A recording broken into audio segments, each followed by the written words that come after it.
So dear friends, welcome back to study room learn. तो यहाँ पे है केमिस्ट्री का solution set number 1 code number 5641। तो बाकी भी सेट्स के स्टूडेंट्स जो हैं 2 सेट जिसका होगा जिसका 3 होगा वो भी इस वीडियो को देख सकते हैं बहुत ही अच्छी तरीके से, क्योंकि इसमें बहुत सारे क्वेश्चन ऐसे होते हैं जो आपके क्वेश्चंस आपके सेट से आपके कोड से मैच कर जाते हैं ना। 4-5 क्वेश्चन तो मैच ही कर जाता है, हर सेट में से मिल ही जाता है। तो आप भी देख सकते हैं इसको। और जैसा कि मैंने अपने स्ट्रेटजी वाले वीडियो में बताया था कि देखिए ये इंपॉर्टेंट टॉपिक है, ये सब आने वाली हैं, उसी से ही आया है। और जैसे मैंने आपको बताया था कि बाकी बहुत सारे क्वेश्चन आपके लास्ट 5 ईयर्स के पीवाईक्यू सेट आने वाले हैं, आपकी सिंपल एनसीईआरटी के ही क्वेश्चंस पूछते हैं, वही पूछा है। और देख लीजिए यहाँ पे मैं सारा सॉल्यूशंस लेके आया हूँ आपके लिए। तो आराम से मैं जा रहा हूँ इसको डिस्कस करने, आप इसको आराम से सुनिए, ज़्यादा लंबा वीडियो नहीं होगा। यहाँ पे मैं जितने भी एमसीक्यू हैं सब डिस्कस करने वाला हूँ अच्छे से।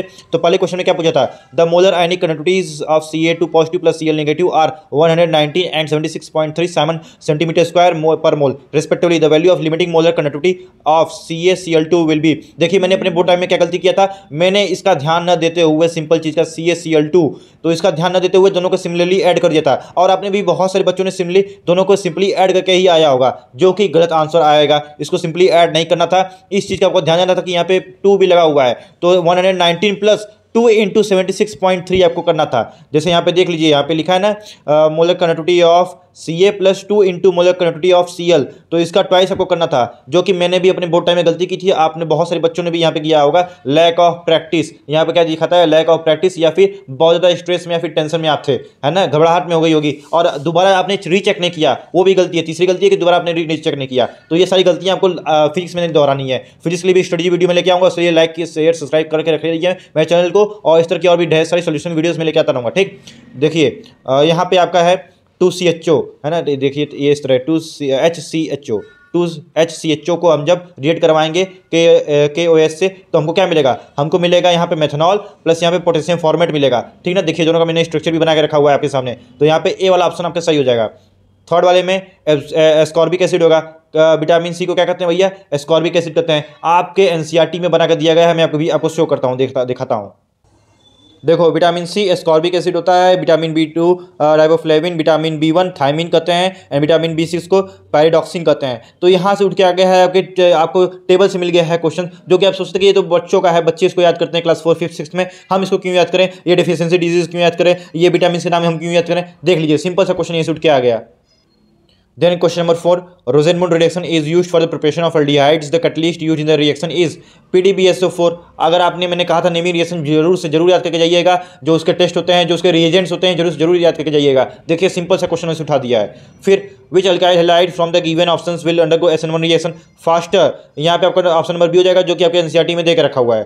ठीक, from the elements of the 3D series given below which element shows the maximum number of oxygen state. तो यहाँ पे मैग्नीज होगा, है ना, +7 तो दिखाता है आपका।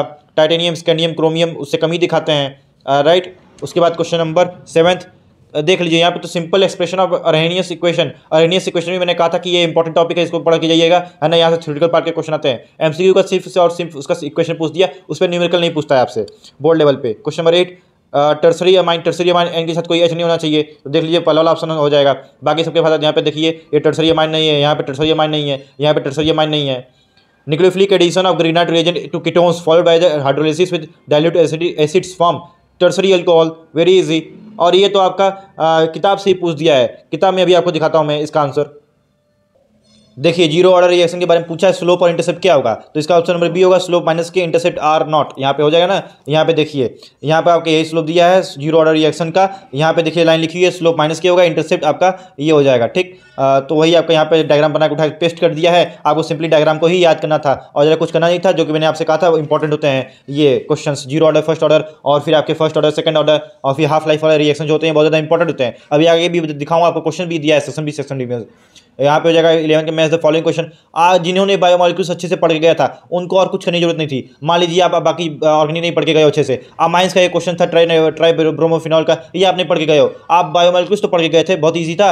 अगर देखोगे तो ऑप्शन नंबर ए जो है वो एस से मैच कर रहा है, oxidation of primary alcohols to aldehydes, S होगा इसका ब्रोमीन वाटर, और एस इक्वल टू 1, यहाँ पे एस 1 का से मैच किया है, कहीं भी एस यहाँ पे फोर्थ मैच कर रहा है, एस यहाँ पे सेकंड से, एस यहाँ पे आपका थर्ड से मैच कर रहा है, सिर्फ और सिर्फ ऑप्शन सी पे एस आपका 1 से मैच कर रहा है, यानी यही सिर्फ आंसर होगा। बाकी आपको तीनों आते हो, चाइना आता हो, एक आपको आता है, मतलब सही हो गया है कि नहीं। क्वेश्चन नंबर 12 देख लीजिए, इससे आसान क्वेश्चन डी ब्लॉक से क्या ही आएगा भैया जी। यहाँ पे सिर्फ और सिर्फ जनरल इलेक्ट्रॉनिक कॉन्फ़िगरेशन आपका पूछ रखा था, बताओ इतना इजी।